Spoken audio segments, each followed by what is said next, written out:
আমি লেফটেন্যান্ট জাতীয় ঐক্যমত্য কমিশনের সহসভাপতি আলী রিয়াজ বলেছেন, জাতীয় ঐক্যমত্য কমিশনের প্রস্তাবই চূড়ান্ত নয়। আলোচনার মাধ্যমে ঐক্যবদ্ধ হওয়া বিষয়গুলো জুলাই সনদে ঠাঁই পাবে। জুলাইয়ের মধ্যে সনদের কাজ শেষ করতে চায় কমিশন।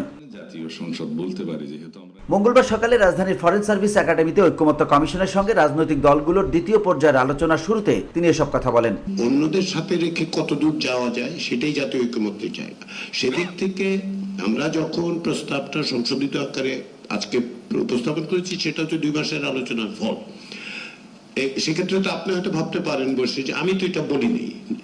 নিঃসন্দেহে আপনি বলেননি, কিন্তু অন্যরা বলেছেন, সেই কারণে এটা এসছে।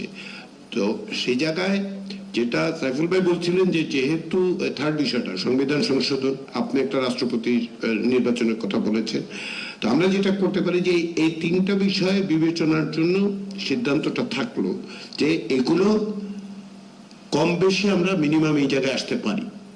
তারপরের অংশটুকু আমরা নিশ্চিত নেক্সট টাইম যখন আসবো আমরা সিদ্ধান্তটা নেব। কিন্তু এখন পর্যন্ত যে জায়গায় দাঁড়াচ্ছে, ঐক্যমত্য বলতে যদি আমরা বুঝি যেটা এইসব মঞ্জুভাই প্রশ্ন তুলি, ঐক্যমত্য মানে কি একজন সকলের সব বিষয়ে সব কখন আমরা একত্রিত হব না, কিন্তু যার যার অবস্থান থেকে অন্যদের মতামতের ভিত্তিতে কতটা মিনিমাম জায়গায় আমরা আসতে পারি সেটাই আমাদেরকে বিবেচনা করতে হবে।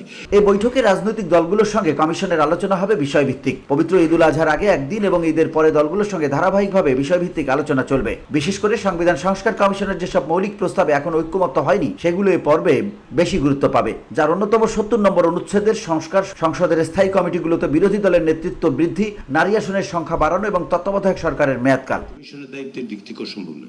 VOD Bangla news desk.